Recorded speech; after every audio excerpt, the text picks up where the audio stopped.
एक मोहतरमा है, यही है भाई। कौन सा है बयान?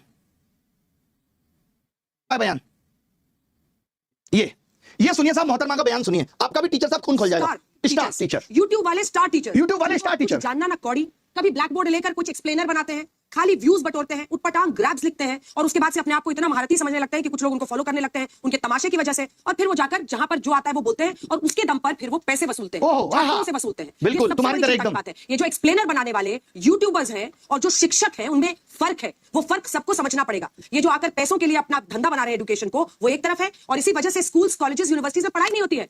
बच्चों से कह दिया जाता है कि भैया तुम कोचिंग सेंटर को ज्वाइन कर लो तभी तुम क्रैक कर पाओगे।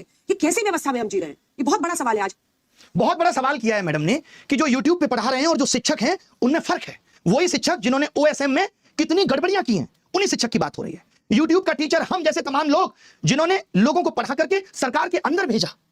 सोचिए वो मैडम कह रही है कि फर्क होता है। फर्क मैडम रियल मीडिया और आपके जैसी चाटुकारी मीडिया में भी होता है। पता है आपको, यह समझना पड़ेगा। जिस तरीके से आप कह रही ना व्यूज के लिए, आप TRP के लिए किस तरीके से स्टूडियो के अंदर घमासान कराती हैं वो दुनिया ने देखा है कि कोई लॉजिक नहीं, सिर्फ उलूल जुलूल बातें। ये पत्रकारिता है तुम्हारी, इसको नंबर मिलने चाहिए। ये पत्रकारिता है। ये देखिए, झालमुड़ी सिर्फ एक स्ट्रीट फूड नहीं है, ये इमोशन है। ये इमोशन है झालमुड़ी, एक जज्बात है। जिसमें सरसों के तेल की तीखी खुशबू, उसी की सुंदरता है साहब। एक ऐसी कहानी बनाते हैं जो हर बंगाली के दिल में बस जाती है। जो आपने पोएट्री चिपकाई है ना, कसम से मजा आ गया। सोचिए कैसे कैसे मीम बन रहे हैं तुम लोगों पे। जहां जाते हो वहां लोग मोदी मीडिया, गोदी मीडिया चिल्ला के संबोधित करते हैं। सड़क पे निकलने की औकात नहीं बची है। मालूम है, इस देश के एंकर्स की सड़क पे उतरने की औकात नहीं बची है। अब इनका जीवन स्टूडियो तक सीमित है। लोग गिरेबान पकड़ के पूछ लेंगे कि क्या कर रहे हो। आपको तो चौथा स्तंभ कहा जाता था। पिछले साल रैंकिंग 153 थी, इस साल 157 है, और वो यूट्यूब के एजुकेटर्स पे सवाल उठा रहे हैं। तुमने क्या किया भाई? कभी प्रधानमंत्री से तुम सवाल पूछ पाए? 56 इंच सीने के सामने तुम्हारा सीना तो आधा इंच का भी नहीं रहा कि पूछ पाओ देश की क्या हालत है, महंगाई पे सवाल कर पाओ। बल्कि तुम्हारी एंकर्स तो क्या कर रही हैं, ये देखिए साहब, ये है इनकी एंकर्स, और ये हमारे बारे में कमेंट करेंगे। ये देखिए ऊपर से देखा जाए तो हमने ऊपर के बजाय नीचे देखा तो नीचे इनके कमेंट, जहां प्रेम सत्य है मगर प्रेमिका नहीं। यही कलयुग है। मतलब मुझे इतना दुख लगा कि अंजना की बच्ची कह रही है कि यूट्यूब टीचर्स को 2 कौड़ी का ज्ञान नहीं होता। मैं अपनी बात करूं तो 5 बार सरकारी नौकरी निकाल के यूट्यूब पे फ्री पढ़ाने निकले थे, और आज भी अभिनय मैथ्स ऐप खोल के देख लीजिएगा, किसी कोर्स का कोई प्राइस नहीं है। देख लीजिएगा खोल के, हमने शिक्षा को फ्री बनाया, और तमाम ऐसे शिक्षक थे जिन्होंने शिक्षा को अफोर्डेबल बनाया। कोचिंग किस दौर में नहीं थी? किस दौर में कोचिंग नहीं थी? बताओ मुझे।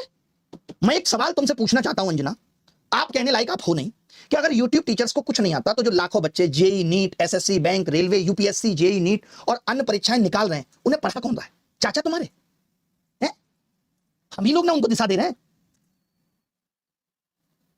हम जैसे लोग जहां एक हफ्ते में 5 से 10 लाख लोगों के सवालों के जवाब देते हैं, तुमने हमें 2 कौड़ी का बता दिया। और जो वर्षों से तुम प्राइम टाइम के नाम पे देश की समस्याओं पे बहस करके नफरत फैला रही हो, उसका क्या? कभी पूछा तुमने बेरोजगारी पे सवाल? कभी उठाई तुमने 2020 में आयु शिक्षक नीति अब तक क्यों अप्लाई नहीं हुई? पूछा जाके शिक्षा मंत्री से? हुई तुम्हारी हिम्मत? प्रधानमंत्री के इंटरव्यू में तुम लोग पूछते हो बटुआ रखते हो कि नहीं? आम कैसे खाया? आप तो फकीर वाली जिंदगी जीते हो, जबकि तुम्हें दिख रहा होता है कि 10 लाख का सूट पहना बाबूजी ने। पेपर लीक पे इतनी बहस हो गई, पिछले 1 महीने में जमीन पे क्या बदला? किया तुमने इसका एनालिसिस? लेकिन तुमको समस्या किससे है? ब्लैक बोर्ड पे पढ़ा रहा टीचर से है। और मैं कहूं जो तुम लोग ये टेलीप्रॉम्प्टर देख के स्क्रिप्टें पढ़ रहे हो, हमको भी इससे समस्या है कि लिख कोई और रहा है और तुम सिर्फ पढ़ के ही नाम कमा रही हो। अगर स्कूल, कॉलेज, यूनिवर्सिटी इतने शानदार चल रहे हैं तो क्यों आ रहा है बच्चा यूट्यूब पे पढ़ने, और क्यों कोचिंग की तरफ आ रहा है? शौक से कोचिंग ज्वाइन कर रहा है बच्चा। उसे पता है कि ये व्यवस्था उसे मजबूर कर रही है। स्कूलों में नहीं पढ़ाया जा रहा, स्कूल बंद हो रहे हैं, स्कूलों में एक शिक्षक है, महिलाओं के लिए टॉयलेट नहीं है स्कूलों में, क्योंकि हमारे देश के नेता प्राइवेट स्कूलों का उद्घाटन करने में बिजी हैं।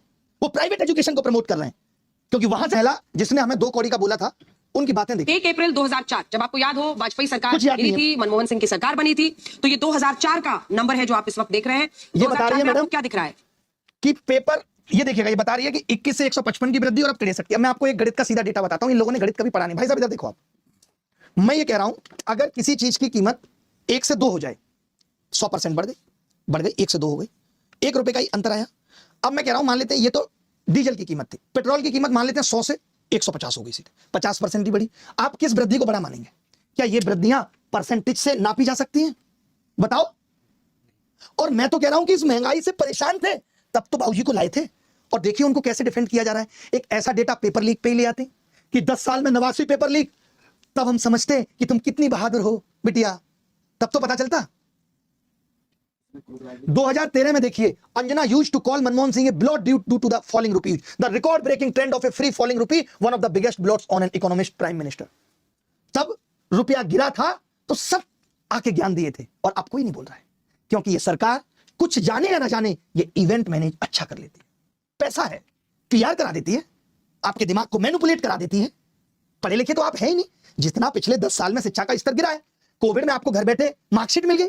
जैसे लेखपाल और यूपीएससी के लिए कैंडल मार्च हुआ, आज हम लोगों की कोचिंग को सीज कर दिया गया, ये सारी चीजें हुई हैं। आज हम लोगों की कोचिंग को सीज कर दिया गया, कैंडल मार्च हुआ, ये सारी चीजें चल ही नहीं थी हम लोगों के जीवन में, बढ़िया है। लेकिन इसके साथ ही साथ कुछ बयान भी आए, उन बयानों को लेकर भी तकलीफ बहुत है, ठीक है। शायद अगर अच्छे शिक्षकों से पढ़ी होती तो आज ये स्थिति नहीं होती।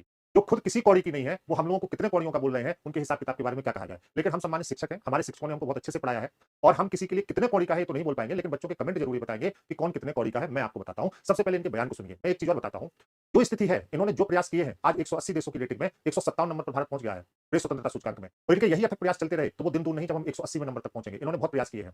एकमात्र ऐसी पत्रकार है जो जिंदा व्यक्ति को मार दिए। वो व्यक्ति जिंदा में रहते हुए अपने मरने की सूचना सुना है, धर्मेंद्र को हम सब लोग जानते हैं, ठीक है। जिंदा रहते हुए व्यक्तियों को मार देना। ऑपरेशन सिंदूर जब चल रहा था, इस्लामाबाद पर, कराची पर, सेना से पहले इन्होंने कब्जा कर लिया था। इस्लामाबाद पर कब्जा हो गया, लाहौर पर कब्जा हो गया, कराची पर कब्जा हो गया, सब पे कब्जा हो गया था। ये वही मीडिया है। मीडिया किसी देश की पहचान होती है। ये पूछते हैं नेताओं से कि आप आम चूस कर खाते हैं कि काट कर खाते हैं। ये मीडिया का स्तर है। ये हमें बताते हैं कि जब नोट जो आने वाला है उस नोट में चिप लगी हुई है, आप उस नोट को कहीं भी रखेंगे तो वो जीपीएस से आपकी लोकेशन बता देगा। ये बताते हैं कि जब दुबई पर आक्रमण हुआ तो बुर्ज खलीफा ही नहीं रहा, वो उड़ गया। ये पत्रकार हैं, और इनके इन्हीं अथक प्रयासों से हम 157 नंबर पर पहुंच गए हैं। क्योंकि पत्रकारिता तो तुमसे होती नहीं है, पत्रकारिता तो तुम करते नहीं। क्योंकि अगर पत्रकारिता होती वो पत्रकारिता करते होते तो हम लोगों को एक कैंडल मार्च नहीं निकालने पड़ते, ठीक है। ये हमारा काम नहीं है, ये मीडिया का काम है, ठीक है। नीट के एग्जाम कैंसिल हो रहे हैं, रीट के एग्जाम कैंसिल हो रहा है, यूपी टेट कैंसिल हो रहा है, सारे एग्जाम लीक हो रहे हैं, लेखपाल लीक हो रहा है, यूपीएससी लीक हो रहा है। लेकिन इनको बोलने के लिए तो मुंह में दही जम गया है। क्योंकि सरकार के विरोध में बोले कौन सरकार के विरोध में बोले? यही सच्ची पत्रकारिता है। हम लोग न्यूज नहीं देते, हम लोग ईमानदारी से पढ़ाते हैं। भारत के एक शिक्षक के सामने खड़े हो जाओ, एक शिक्षक के सामने 2 मिनट टिक नहीं सकते, 2 मिनट नहीं टिक पाओगे, गारंटी ले रहा हूं। किसी भी शिक्षक को चुन लो जो ऑनलाइन पढ़ाता हूं, जिनके लिए बोला है, एक शिक्षक के सामने खड़े हो जाओ, 2 मिनट नहीं टिक पाओगे। ये मेरा आपसे वादा रहा। अभी भी मैं आपसे आप कह रहा हूं। क्यों? क्योंकि ठीक है, सम्मान की भावना मन में, सम्मान करते हैं लोगों का, लेकिन जिस तरह से बोला गया है, आप उस बयान को सुनिए। इन्होंने बोला क्या है, आप देखिए बयान को, आप सुनिए, इस बयान को सुनिए, इन्होंने क्या बोला। आजकल होते हैं स्टार टीचर्स, यूट्यूब वाले स्टार टीचर्स, जिनको कुछ जानना ना कौड़ी, कभी ब्लैक बोर्ड लेकर कुछ एक्सप्लेनर बनाते हैं, खाली व्यूज बटोरते हैं, उटपटांग ग्राफ्स लिखते हैं, और उसके बाद से अपने आप को इतना महारथी समझने लगते हैं कि कुछ लोग उनको फॉलो करने लगते हैं उनके तमाशे की वजह से, और फिर वो जाकर जहां पर जो आता है। तमाशा हम करते हैं, हम न्यूनतम फीस में बच्चों को पढ़ा रहे हैं। आज हमने ऑनलाइन एजुकेशन को इतना सुलभ किया हुआ है कि हम न्यूनतम फीस में बच्चों को पढ़ा रहे हैं, तो हम तमाशा करते हैं। और ये जो करते हैं, ये क्या है? ये जो करते हैं क्या है? ये दलाली है। इसको कहते हैं दलाली। ये दलाली है, शुद्ध दलाली है कि सरकार के विरोध में एक शब्द आप ना बोल पाए, इसीलिए इनको दलाल कहा जाता है, ठीक है। हम झूठ नहीं बोलते। हमारे देश का मीडिया इतना झूठ बोलता है कि इन लोगों को इतना झूठ बोलते हुए देख लिया कि अब झूठ बोलने की इच्छा ही नहीं होती। क्योंकि सुबह से लेकर शाम तक झूठ ही चलाते हैं। और 1-2 चैनल तो ऐसे हैं कि इनकी वजह से ना पूरा मीडिया बदनाम हो चुका है। 2-3 पत्रकारों को खोज लीजिएगा पूरे भारत में, ये पूरे मीडिया को ले डूबे हैं। और आज इनके संस्कार जो है, इनकी परवरिश जो है, वो खुल के सामने आ रही है। जब इन्होंने शिक्षकों को 2 कौड़ी का कहा, अरे आपको भी तो कोई शिक्षक पढ़ाया ही होगा। अरे जब आप अपने समय में थे तो आपके समय में ऑफलाइन शिक्षक थे, आज ऑनलाइन शिक्षक है तो ऑनलाइन पढ़ा रहे हैं। और ऑनलाइन हम लोग इसलिए पढ़ा रहे हैं क्योंकि भारत सरकार डिजिटल एजुकेशन को प्रमोट कर रही है। आप तो भारत सरकार का भी विरोध कर रहे हैं। ऑनलाइन शिक्षक क्यों ना हो, ऑनलाइन क्यों ना पढ़ाए शिक्षक? मतलब हम भी बस यही पूछे। न्यूज का मतलब ये होता है कि आप वो बातें करिए जो हमारे मुद्दे की है। 10 पेपर कैंसिल हुए लगातार, एक पेपर के बारे में बोला आपने, एक पेपर के बारे में आपसे बोला गया, कभी किसी से कुछ कहा आपने कि हाँ ये एक्चुअल स्थिति है, ये वास्तव में दिक्कत है, बच्चे यहाँ पे परेशान है, बच्चे रोड पर है, हम लोग की कोचिंग सीज कर दी गई है? क्योंकि हम लोग सच बोल रहे हैं, हम अपने बच्चों के लिए खड़े हैं, हम पढ़ाते भी हैं, हम अभिभावक की भूमिका में भी हैं, हम कार्य कर रहे हैं। जितने कार्य हमारे हिस्से में आएंगे, निडर होकर हम अपना कार्य कर रहे हैं।